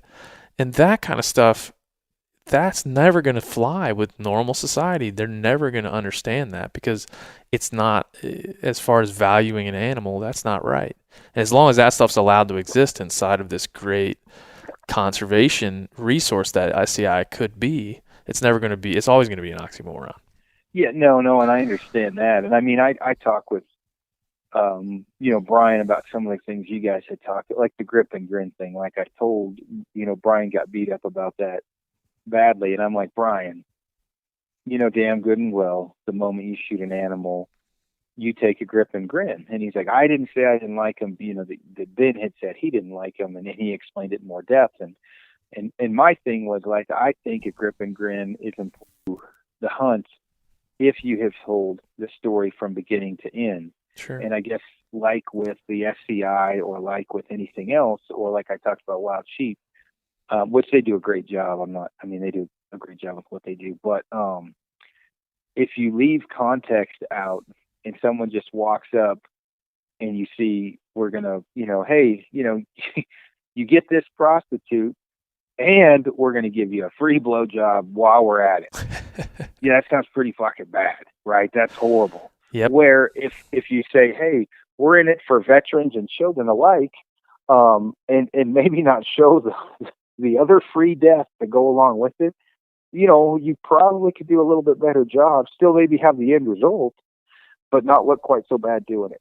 Yeah. And I think that the conversation with Brian on that podcast, I've said on this podcast and in the last couple of episodes, like I will say my frame of mind going into that podcast with Brian was not good. I had been sick for like 7 days at the trade show flu. And I was walking around ATA and I was seeing so many grip and grins on big billboards and just looking at this thing like I normally I'm of the mindset like do it if you want, but just don't, if you're going to do it in hunting, understand that it affects me. And I was sitting at the Hoyt booth, and God bless Hoyt, they make great bows, but they had these like the trading cards of every one of their pro ambassador athlete type folks with a grip and grin on it. And I think I had a little bit had enough at that point. And I probably said, we should just quit doing this, where normally I would hedge that bet a little bit. But I'm glad it happened that way because that's kind of how I feel now. And it's nuanced. It's not just that one opinion, but it's, that's how I feel. Well, and I think with what you're saying is not, I kind of think somewhat of the same things and somewhat different, to where I think that one, you should never be ashamed of an animal you've taken. So when you look at trophy, what bothers me about trophy is that people immediately think, true trophy hunting, I guess your definition is shooting the oldest age species, the oldest animal in the group, right? Like you're looking for the oldest species, but that it's a very broad, very, very broad hunting community of all different ability levels, of all different financial levels. And, a trophy for a guy starting out is going to probably be a doe or a cow. Yeah. Right. That's his technically trophy. Well, I don't think he should hide. I don't think he should be ashamed of what he shot. I don't think that you should be ashamed of anything, any animal, a life is a life. And, my thing isn't necessarily hide behind grip and grins, but be proud of everything you do. And being ashamed of animals that you've taken because it's not big enough is just as bad for the industry as anything else, because it makes it look like my penis wasn't big enough today. I don't have enough stripes on my shoulder. and I'm going to put my head down because I only shot a cow. Yeah. Well, I don't think that's good either. Personally, Yep. I think that the community, you should be happy for anyone. Now, don't get me wrong. You got 100,000 followers on social media, and you're a sphere of influence. And you only shot a grouse. Yeah, I think that shit's bad too, right? I mean, what kind of a spokesman are you for hunting if you don't know how to hunt? I think you might be, not diving into a different rabbit hole, but I don't know that that's the greatest thing for hunting either. That we have some people in spheres of influence that for hunting that don't really know how to hunt. I don't know that that's a good thing, but I think being proud of everything that you do, representing hunting in the right light, telling the story about what you did, and everyone actually kind of getting along with that and being supportive is going to be the best thing we have for the future, rather than everybody making fun of each other and shit talking and everything else. I don't know that that's going to really get us anywhere. Yeah. I've probably said it about 10 times already. Well, yeah, we've been probably beating the horse to death at this point, but I would say, there's the nuance thing. The grip and grin isn't just one thing. Like, there's a lot of ways it can show up, and I always just my opinion as it's evolved through, from that conversation with Brian on, is just that you need to know what the potential for your audience is. If you understand the potential for your audience, then you're always gonna, act accordingly. If the potential is 1 million people to see it, then we should be able to hedge a little bit. If the potential is just your buddy who you texted it to, then you can be a little more open with what you're saying. And then and then just understand what the grip and grin is to people that aren't hunters. And just understand that and be aware of it, and then act accordingly based on your awareness of what it means to people that don't do it. And if you can kind of get on those two planes, then, I'm not against prideful showing of killing an animal. Crap, I've done it my whole life. But I think even that conversation, I've had a lot of feedback of people just who are thinking a little bit more about it than they did before. And I think that's really the only goal. Think about it a little bit more than you did yesterday.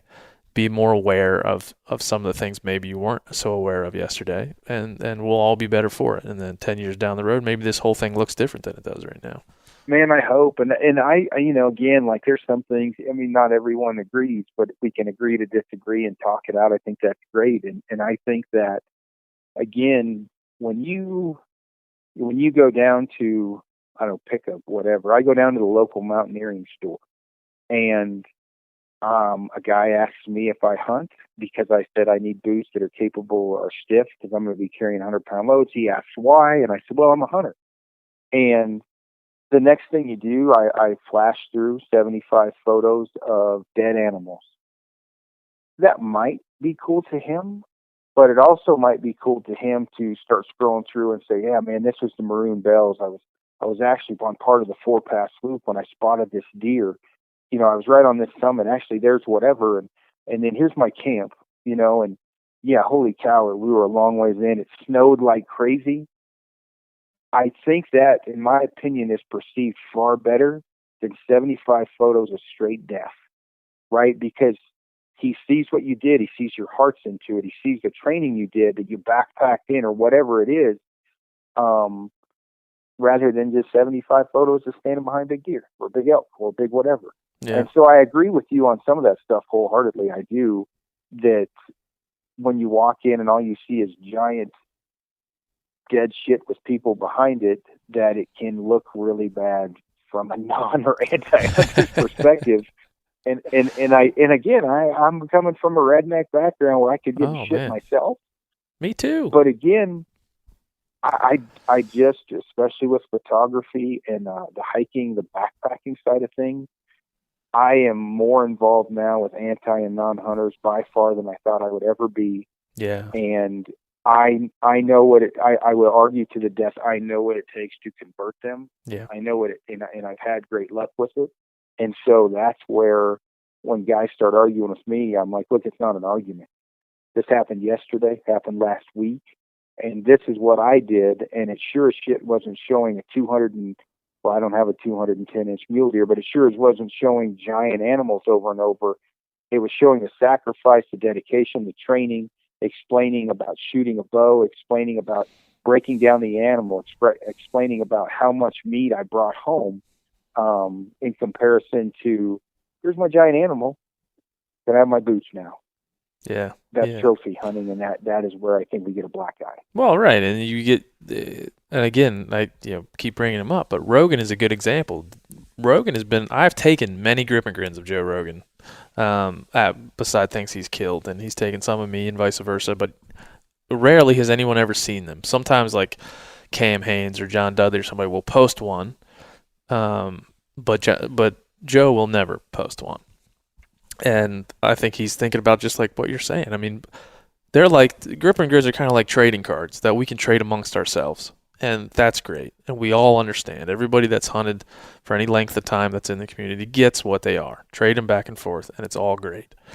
But when you start sharing it with people that aren't in our club, it's a little complicated. And so I think Joe's a great example. Somebody who just doesn't share it to his 3 million people that follow him on whatever social media, but he will share it amongst his buddies and amongst his family and friends. They see those photos because they know him and they know his intents. He's got a pretty good program working there, I think.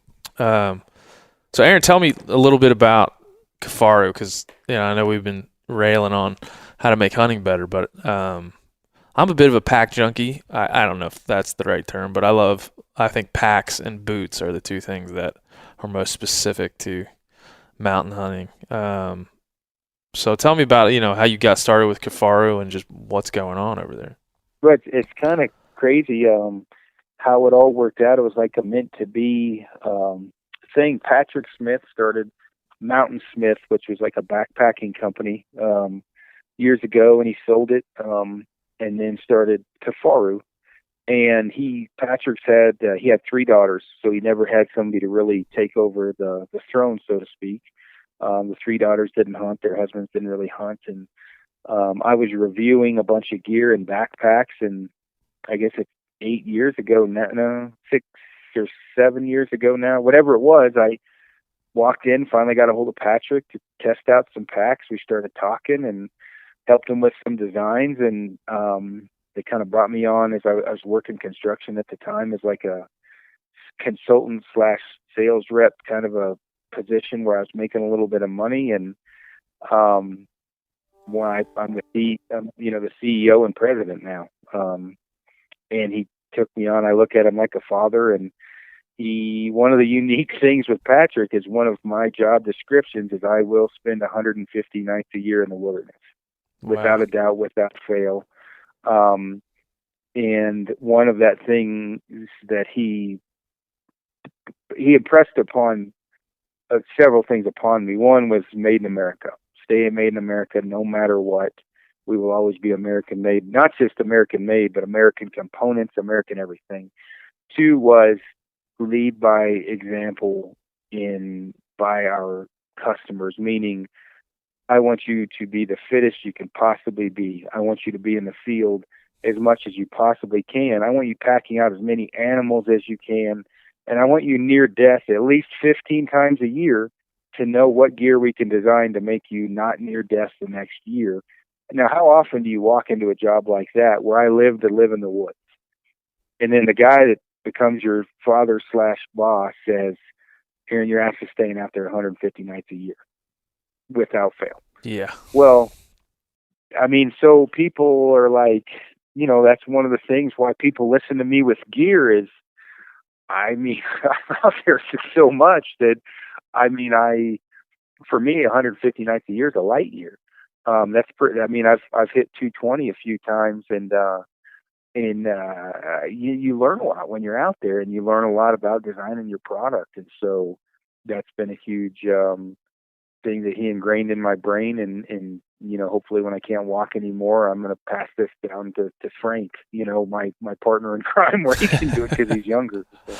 Yeah, there's a lot of things there that are interesting. One, that's the dream job for anybody who likes to go hunt and hike. And do you feel like backpacking, backcountry hunting, however you want to describe that, was always part of your DNA and that's why you got there? Or did you at some point learn, go away from your redneck ways and just become dialed in? Well, I say that, man. I never was a gun hunter, really. When I was a kid, there was when I was 14, it was the youth conservation course, something you did with the Forest Service, and I joined that, which is usually cleaning out porta potties and cleaning up state parks. And the people on the trail crew knew me and asked if they could, what paperwork they needed to fill out to get this kid, meaning me, on this trail crew.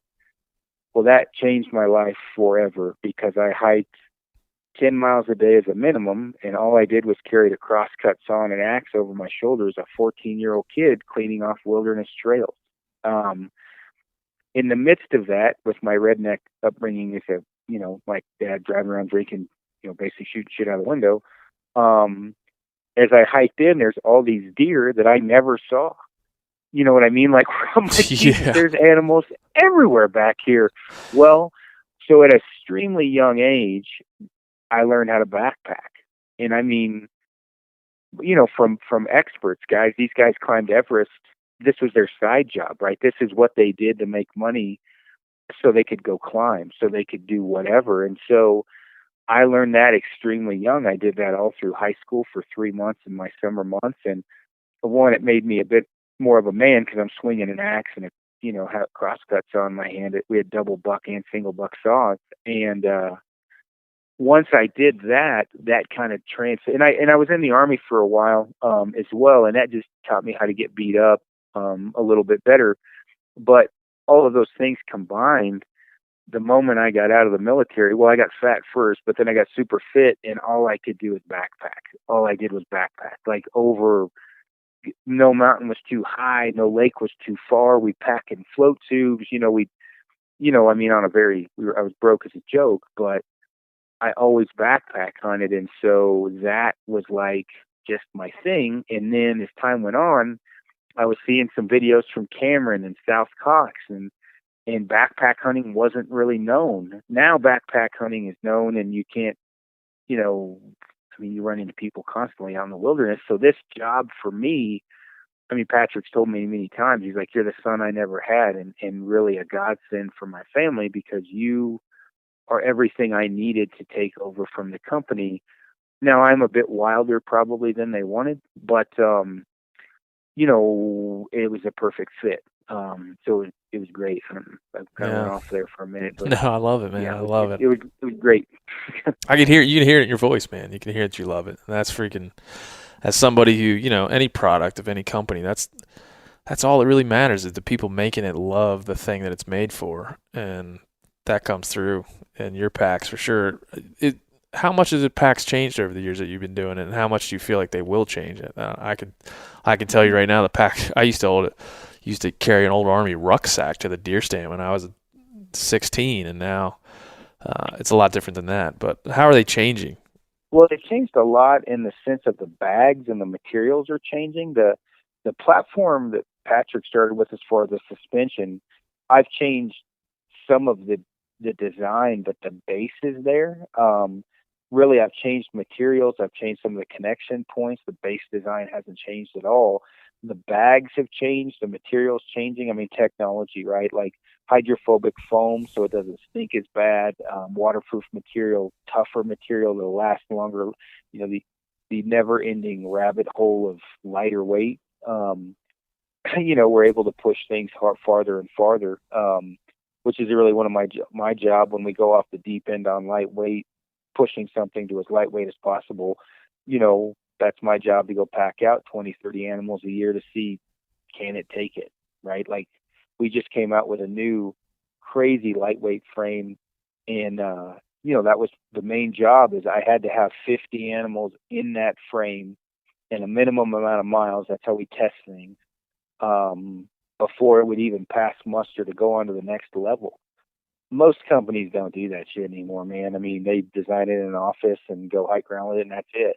Well, as we change these things, they also have to be vetted. And so that's time in the field and boots on the ground. I probably won't be able to walk when I'm 60, but damn, I had a lot of fun testing this stuff out in the meantime, Yeah, man. I just keep thinking about your gig and your minimums. I love your mandatory minimum hiking hours is just freaking badass. I just ordered some boots from a boot company, and they sent me a set for free to try to review, and I fell in love with them, and I called and I said I need 2 more sets. And they're like, what do you mean? I'm like, oh, I'll burn through these things in no time. They're like, dude, it's one of our most durable boots. And I said, yeah, again, so I need 2 more sets. I don't care what to pay for them. I need them because I'm putting that many miles on the ground in one season, astronomical amount. And so, yeah, I mean, it's definitely some crazy standards that Patrick has put me up against, but it keeps me out of the office. Yeah.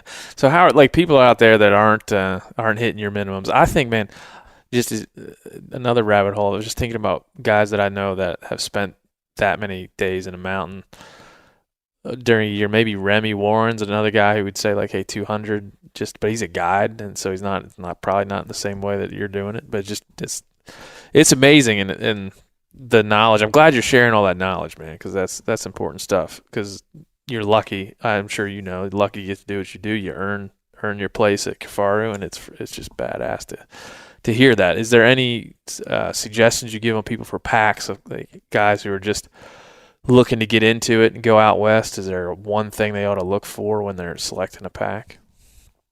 I think it's the same as boots. You need to make sure, one, they fit. You can't walk in. I mean, I hate to say it, you can't walk into a Cabela's or a Bass Pro or Sportsman Warehouse or whatever and get a pack that's really fitted properly, which is hugely important for backpack hunting. So you want to make sure and talk to somebody that actually knows what they're doing. Make sure you get the pack fitted correctly. Make sure you get the proper size, and understand how the pack works, understand what a load lifter is. Understand how the compression straps work, how it connects, how to adjust it, all those different things. And it's no different if you buy a camera and you keep it on auto all the time. It'll work, but you're not going to get the most out of it you can. So you want to make sure, it's fitted correctly, that you get the most out of it, because it leaves you more comfortable, happier, more longevity, and able to bounce right back when you're done with your hunt, rather than being bloody, beat up, and in pain. And that's the same way with boots. I mean, you brought boots up. I'm the same way. I mean, you get a boot that doesn't fit, it will make your life hell. Oh, yeah. And so you want to make sure the same way with a pack. What's your boot of choice right now? Oh, man, I was a Scarpa guy forever, and then I just Hanvog sent me a set of Makaras. And you want to talk about, I think I might make love to that boot. When I put it on, immediately I looked at my fiance. I was like, this boot is amazing. The next day we did cardio with 65 pounds, and not far, but it's a little over a mile straight up, and it's a 1,000-foot gain. But, I'm going to get heel rub with that. I'm going to have arch problems. I mean, that's where you're really going to see it. Boot not broken it at all. Flew up the mountain in almost record time, and I can't say enough about that specific boot. But I like a stiffer boot. Yeah. So if you're wanting a really flexible one, that's not the boot for you. Spell the name of it? I've never heard that before. Hanvog, so it's Hanwag. Makara, which is Makara. I see. All right, I'm looking. I got to look them up now. This is the kind of boot guy that I am too. Well, I got to see it. They're kind of built in the same as the Scarpa, La Sportiva, Salewa, same region. And I mean, I don't, there's a big, as far as boots go, I don't, I used to, when I didn't know what I was doing, go in and buy a quote unquote hunting boot, which is, in my opinion, one of the worst things you can do. You really want to go to a mountaineering store, and you probably want to buy a backpacking boot. I mean, nothing wrong with a camo boot that goes up to your knee, but for backpacking, probably not going to be super happy. So go to an expert. Yeah, that's what I mean. When I went to Nepal last year, and that's the first time I discovered La Sportiva. I mean, I knew about Scarpa. I had seen a couple guys in Kodiak wearing Scarpas, and was interested. I had worn Mindels for a while, and had just gotten some Crispies. It was just kind of feeling through those, but then you start to get into, like you said, you break into that mountaineering world, and you start to learn about La Sportiva and learn about some of those brands. So I got a pair of La Sportiva Approach boots for Nepal, and that kind of switched on the next level of thinking when it comes to what's on your foot. Well, man, a lot of this stuff, when I need advice for backpacking, very few people do I go to. You know who I go to is guys that climb Everest. Yeah. Big wall climbers I mean, those guys know their shit, right? So when I need like a state-of-the-art gear assessment that's above and beyond what I have, I need a guy that's been closer to death than I have, right? That's pushing the limits far beyond where I am. And guys that climb are a good bounce back. Yeah. And so I usually go down. I have friends at the local mountaineering store, and I bounce it off of them. I ask them questions, and and I'm in a good position. I get gear a year before anyone else even sees it on the market. Like whether it be clothing from backpacking companies or hunting companies, I get gear so far ahead in the testing phases, which is great. Whether it be boots or anything else, and so I get really in-depth looks at gear before anyone else does. It's a great position to be in because I'm a gear junkie. So. Yeah, I mean that's great advice for people that, like I said, packs and boots are the two things that if you're not a pack company, don't make packs. If you're not a boot company, don't make boots. I've said that for as long as I've kind of been trying to get serious about this whole thing, and I believe that wholeheartedly. And that's great advice for people. Like if you're out there and there's some experts in your town, if you live in a mountain town and there's a mountaineering store somewhere, or even for me, I think if I'm getting last minute supplies for a backpack trip, I'd go to REI before I go to Cabela's every freaking day. Just for the general backpacking stuff that they have, whether it's lightweight silverware or anything that goes with being in the backcountry. I think there's just better quality stuff in that outdoor rec space when it comes to backcountry gear. Right. No, I agree. 100%. I mean, the clothing is the same way. I mean, anyone that says any hunting clothing right now wasn't copied off a backpacking company is a liar. Like, it's just straight up how it is. And that's, of course, my opinion, but the Patagonia R1 fleece hoodie. I can name 7 hoodies on the market in camo right now that look a whole lot like the Patagonia R1 fleece. Is that wrong? Is that bad? No, and it's not bad. But all the clothing we're wearing that's covered in camo was copied off of a backpacking company, whether it be Mammut, Arc'teryx, whoever, Patagonia. It was copied off one of those base backpacking companies for the most part. There's not a lot of, again, in my opinion, there's not a lot of new way thinking when it comes in the hunting world. It's usually copied off of a backpacking company. Yeah.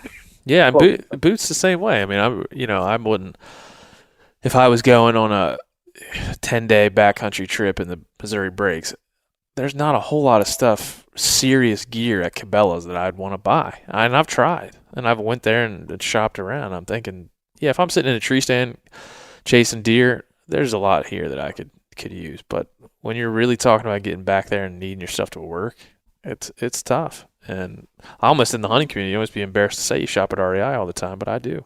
Yeah. Oh, yeah. There was just a huge post about REI because of their anti-gun statement and a bunch of other stuff. And I try not to get. I definitely talk to. I'm an anti-Jetboil guy because I've not had great vibes back from the higher ups I've talked to at Jetboil about being pro hunting. Mm-hmm. And so, for example, with that, I do some background checks. I try to support hunting friendly companies. Primus is a prime example.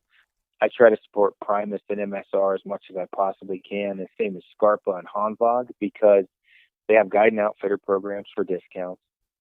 Primus is not afraid to support hunting. Hanvog is the same way. And so those companies I try to support, even though they're not a hunting company, they are pro hunting and they're not afraid of that. And that's important to me as well. And so I try not to review a lot of gear that's shitting on hunting. That's for sure. I try to focus on, it's a backpacking company that's one that is pro hunting or doesn't crap on hunting.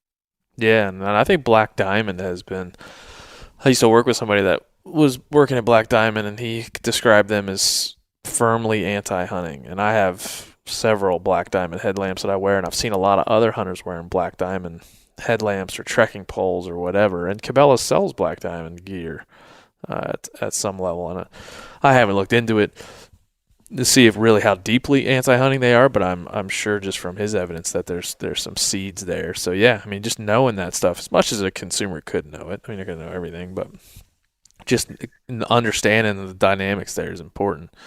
And I'm not embarrassed to wear a black diamond headlamp, but next time I go to buy one, it's not going to be a black diamond, that's for sure. Yeah, no, I'm in the same boat. And again, I've had guys say, "Hey, you wear piranha Zion pants," and we were told they were anti-hunting, and I'm like, "Well, I'm doing my best here. I don't get gold, all right? I'm trying. I got to trying to let people know what a good discount is on pants too, and they're cheap, so take it easy on me." But yeah, no, I mean, I definitely agree and try to do the same thing. And the jet boil thing that's funny, people are sending me emails saying, "Hey, this was their response," and we asked them, like, well, they like hunters' money. I'm sure that's their response, but I mean, I talked to them at the OR show, and believe me, they were not pro hunting at the OR show. And these weren't sales reps; these were very high ups in the jet boil. And so I'm like, hey, MSR and Primus will tell you, and without a doubt, they are not against hunting. And so I try to spread that word, like I said, as well. Yeah. But anyway. Yeah, I mean, and we've been talking about that. That's another good topic to hit on is, I don't know how much you spent. Obviously, it sounds like you spent a lot of time around that outdoor retailer crowd. And I just think, I think it's important that we reach out to that crowd and connect with them, whether it's on public lands or gear or whatever the tie that binds is. I think going forward for hunters, that's going to be a huge one. What have you, in your work in that world, what have you seen? I mean, in my work, I'll tell you, I've seen nothing but really acceptance. I got in a few scenarios where there's some ignorance that I had to straighten out, but once I got it straightened, it was all good. But in my work in that industry, it seems like people are curious about hunting. They don't really understand it, but they're not completely against it if it's put in the right light. No, I agree 100%. I mean, this goes along the lines of what we're talking about. I think that, when you're at the doorway, to get somebody to let you in their house, you don't want to show up at the doorway with a beer and a gun in your hand. You show up with flowers and some cupcakes, right? You want to get in the doorway. And so when there's that conversation, and I have to deal with it, I'm sure, as much as you do. Well, maybe not as much, but quite a bit, whether it be people selling us material or buckles or sewers or whatever. They find out we're a hunting company. I want to intrigue them, and I want them to see what we're doing, yeah. The end goal. And so when I call them on a sat phone, because I'm about to place a $600,000 on material order on the top of a mountain, I want them to feel intrigued that, holy cow, this guy called me on a sat phone. And so when I get back and send them photos, they're like, holy shit, we were talking to him right there. And they understand and not just feed them the 2% kill shot picture at the end of it.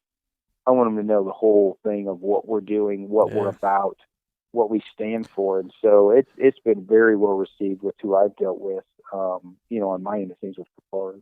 That's good. Yeah, me too. And Yeti. I mean, and like I said, we've saying before, I mean, we deal with a lot of top-level athletes in that world and a lot of companies. I had a conversation with some folks at Patagonia where they weren't really aware of Pittman Robertson. They weren't aware of how hunters give back to conservation. I mean, they were aware that we say that was one of our talking points of why hunting is a positive thing, but they kind of rolled their eyes at the oxymoronic nature of like killing is good for the ones that are all left after we've shot the ones we want. But once I gave them some depth and breadth in the conversation, they were all cool with it, and they were not apologetic, but understanding of where the misconceptions were in the beginning. So I think that's a huge. I mean, what's it, $887 billion community you're talking about? Everybody that goes outside that doesn't have a fishing pole or a gun in their hands or a bow in their hands. So they're a huge crowd that I think is maybe seen as generally anti-hunting, and then they're not. I don't think they are as a group. Yeah, no, I mean, with what you do is far more when you're talking about with outdoor personalities is a much higher depth than what I'm dealing with.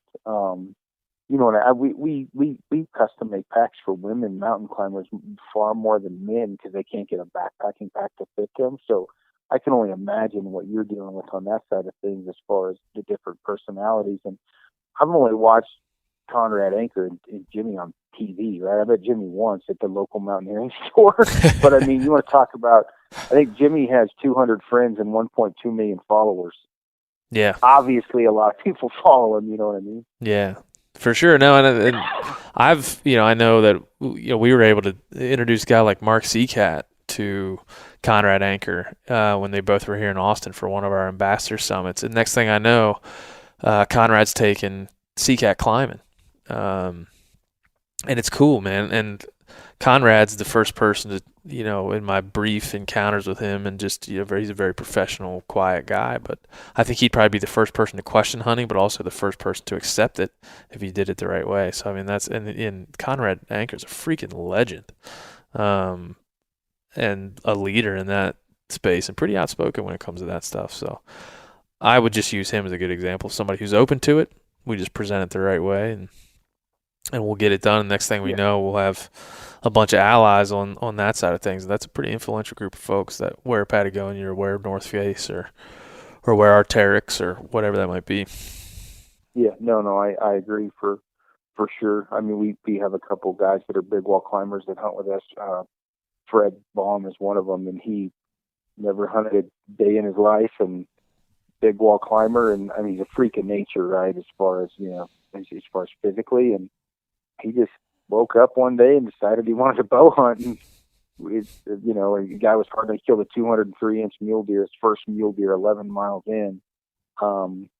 Obviously, he had the skill set to get back there and survive, and then he could shoot well enough to hit it.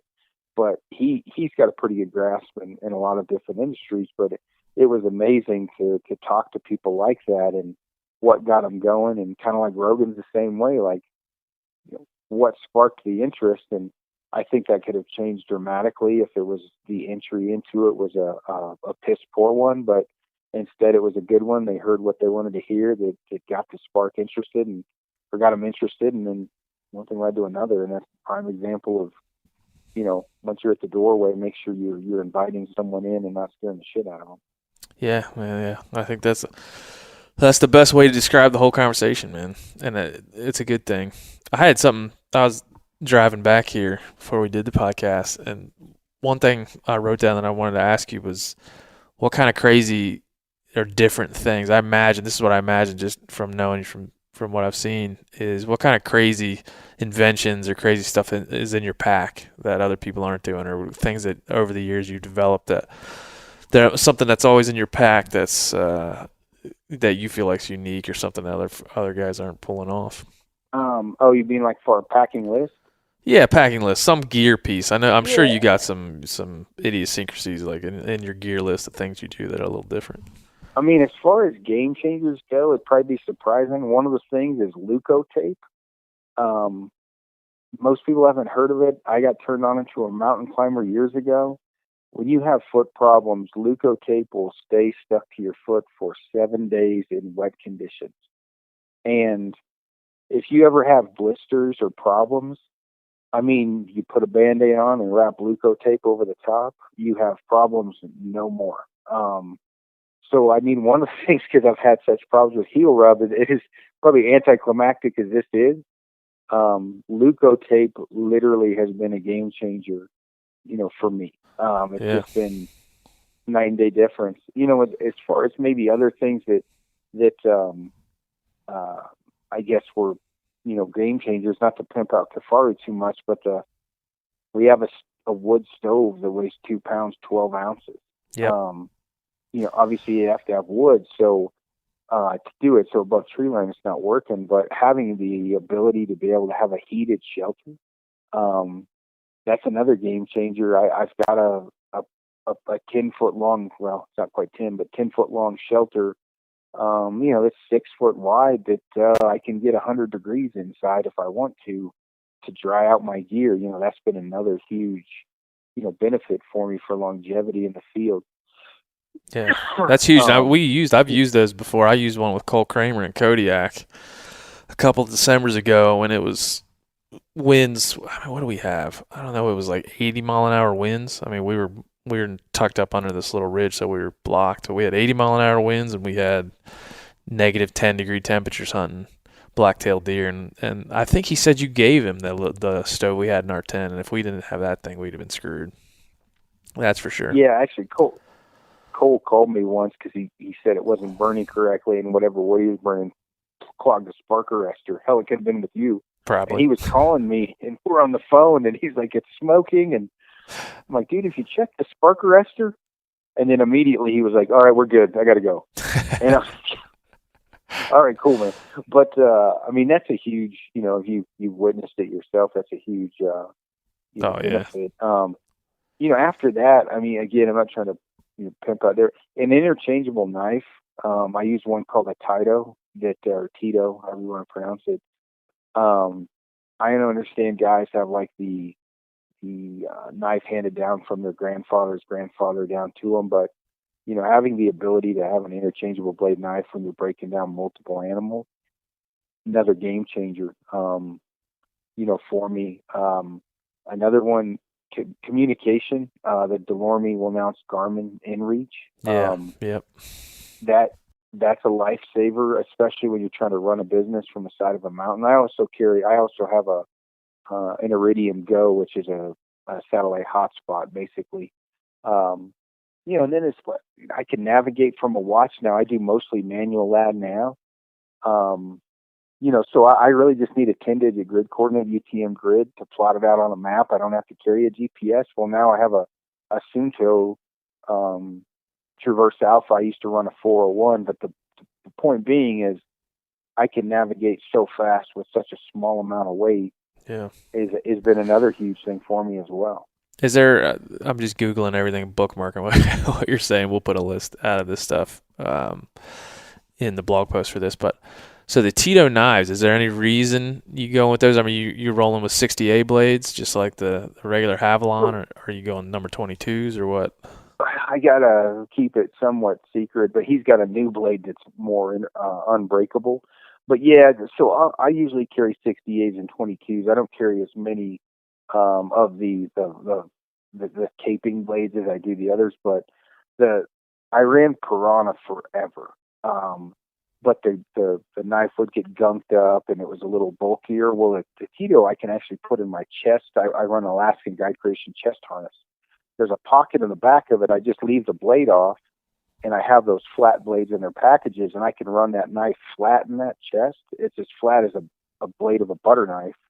And then when I take something, or once something is on the ground, I just pop that blade on, and so it weighs less. There's no gunk there. It's easy to clean, and again, it's low profile. So that's one of the reasons. Well, that is the main reason that Tito has been like a huge benefit in comparison to a foldable. This is just a flat piece, so it's super handy. Yeah, I'm just looking at that now. I'm putting some stuff in a cart. I'm gonna get that knife. That looks badass. With that Alaska Guide Creations, what's different about that? I mean, it's changing a little bit from the normal.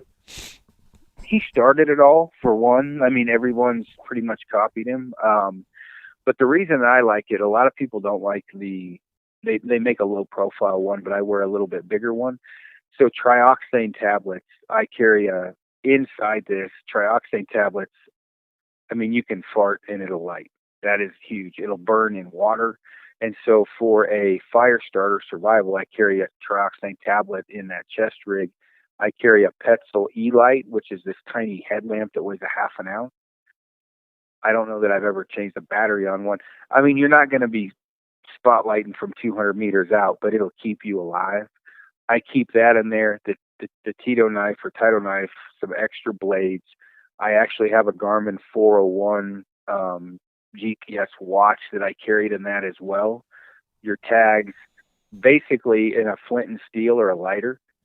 So I can survive for quite some time with what's in that chest rig. Yeah. And I also like the fact that it covers the lens caps of my optics, but I mean just the fact of what I have in there. If I get separated from my pack, one, I have the GPS unit either on my wrist or in my chest harness that's got my GPS marked. And I don't know how many times I've dropped my pack when I was stock. The fogs come in and run around like an idiot. I don't have that problem anymore.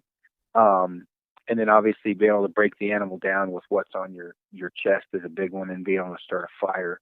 So you have some key essential things in that, and that chest rig does not leave my side at any time. Just what's in it. That's awesome. And then the optics are the least important part of it. Yeah, that's the first I've heard that. I love that. I love that analogy of you got to have what's on your chest or what's in your pockets. Even then, is more important. What model? I'm doing some shopping, so everybody can just bear with me. What model for that Alaska Guy Creations? Do you know? I think mine's called the Grizzly. Yep. Yeah, I see it here. Cool.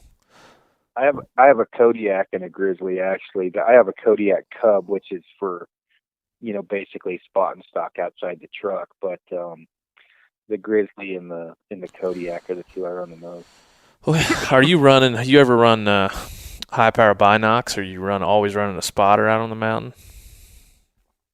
Yeah, I'm pretty optic up. I always run tins on a tripod. Mm-hmm. But a lot of time I'm a Hubble fan, so I pack a 95 around a lot. And so depending upon what we're doing, I run 10s and a 95. I've run that 95 Swirl forever. I've run a lot of other spotters, but I mean that 95's with me a lot. And sometimes I'll run 15.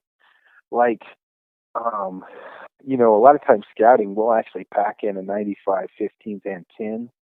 But for the most part, like if the zombies come and I got to grab 2 to pick them out and pop their heads off, I'm grabbing my 10s and a 95. Yeah, I'm the same way, almost exactly the same. But I've hunted with Ranella in Coos Deer Country, and he was running those outdoorsman tripods, and he was popping his 15s on there and kicking my ass on spot. And so, I mean, in that outdoorsman tripod, like I picked up a Really Right Stuff, which is a ridiculously priced tripod, but it was for the system for photography and glassing.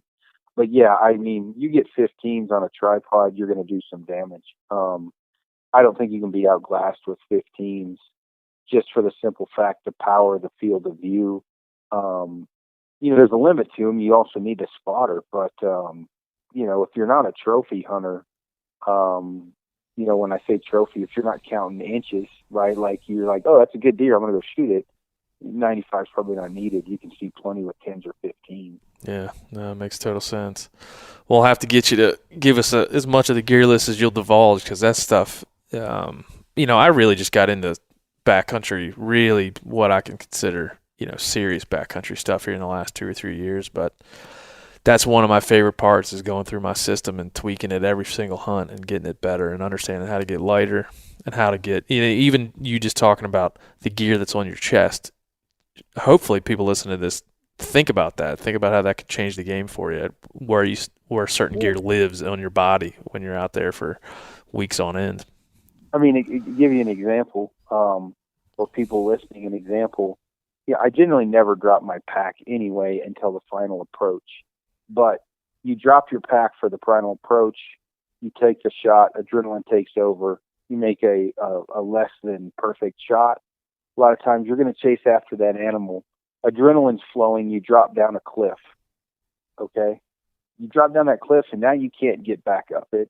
You've got an animal down there, you've got yourself down there, and you've got no pack, and you've got a long ways to hook up and around just to get out of there. Okay, not a problem, right? Well, a storm blows in.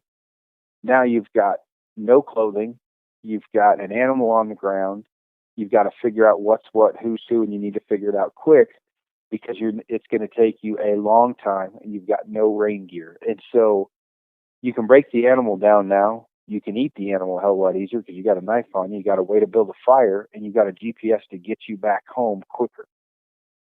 That happens every year to hundreds of people, that exact scenario. And most people take off and they've got lint in their pocket, and that is it.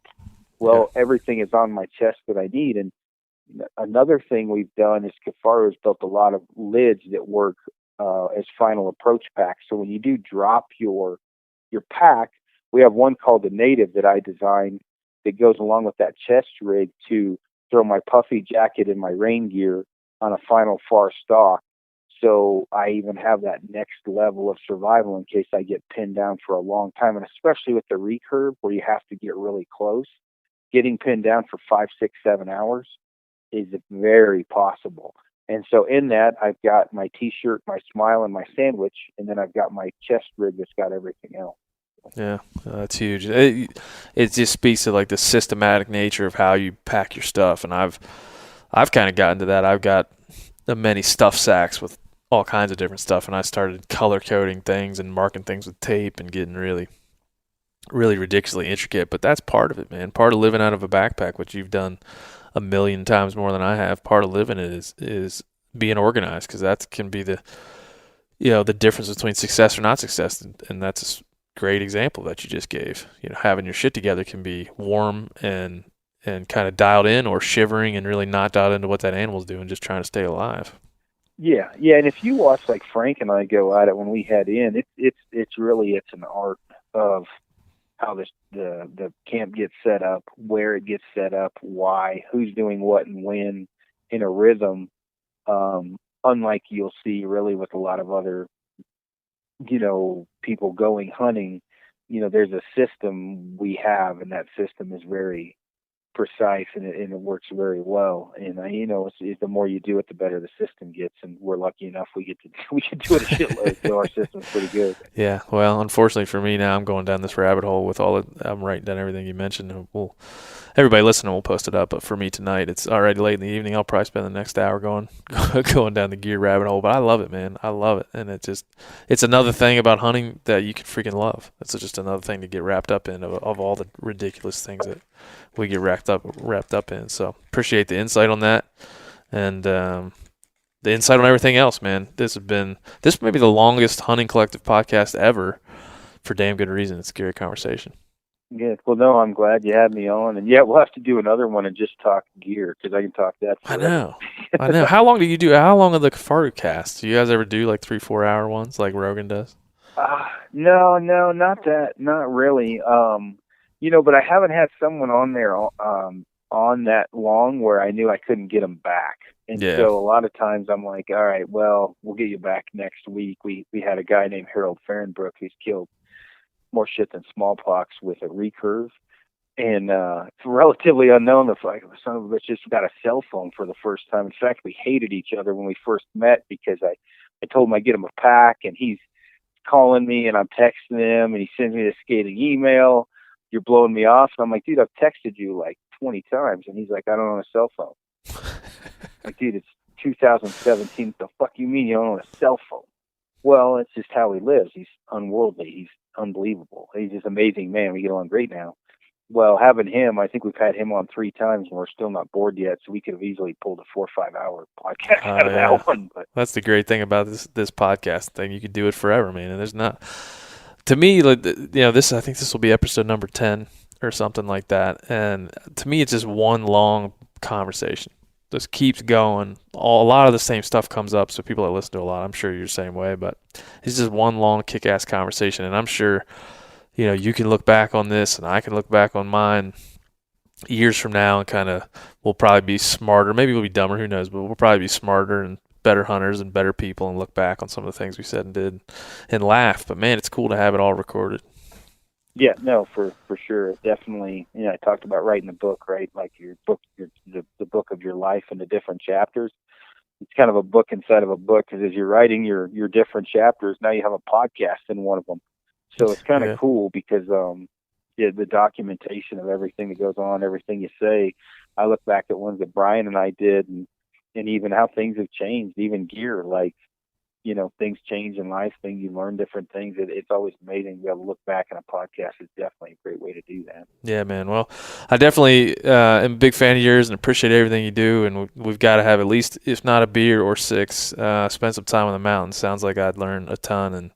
And either way, I appreciate everything that you mean to this world. And I got to get a Kifaru pack and run around the mountain with you. Yeah, no, that sounds like a plan, man. Yeah, we'll have to plan a hunt together sometime, something extreme where we're close to death. Those are always a good one, so we'll definitely have to get something like that planned out. Once you do that, you just want to take it further every time. I was close to death last year a couple of times, and this year I haven't yet been, so I'm not quite as happy with life. So I'm with you, man. I'm there.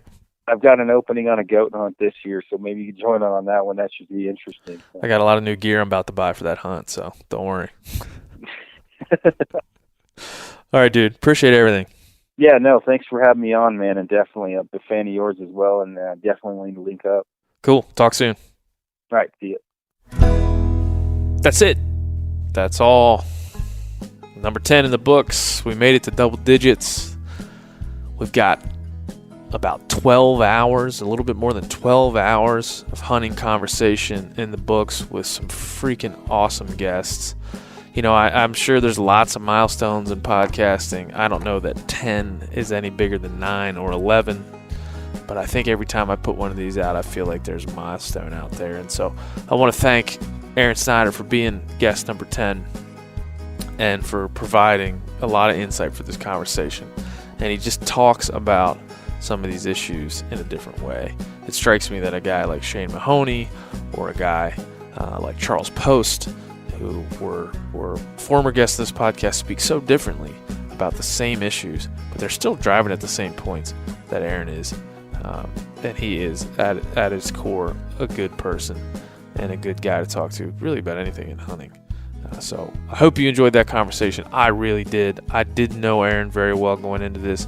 I feel like I want to get to know him a lot better afterwards. I was very, very impressed by everything he had to say and just who he is and what he means to the hunting industry. So hopefully we can strike up a great relationship here at the Hunting Collective with Aron Snyder. And hopefully all of you are starting to flow with us and enjoy these conversations as they come out every week. If you want to hear more, you can go to thehuntingcollective.com. As always, you'll find our boys Stephen Ranella, Remy Warren, John Dudley, Aubrey Marcus, Shane Mahoney, Charles Post, Sam Soholt. Man, there's just a lot of them. 10 to be exact. And you'll find them all there at thehuntingcollective.com, well as some articles and videos to supplement them. You can go to Stitcher and to iTunes. Hopefully, by the time this airs, we'll have Google Play in the mix. We'll have YouTube in the mix. We're talking about a lot of things, trying to get this up on all the platforms that it needs to be on. So stick with us on that. If there's something that you would like to hear that you're not hearing, holler. We'll make it happen. I'm heading to Boise, Idaho tomorrow morning for the Backcountry Hunters and Anglers Rendezvous. So I will be there Thursday and Friday. This will probably go out Thursday morning, so hopefully you're listening to this and you're headed over to the rendezvous. I'll see you there. I'll be hanging out all over the place. Hopefully I will see you at that great event. Until next time, episode number 11 coming at you. Stay tuned for that. See ya.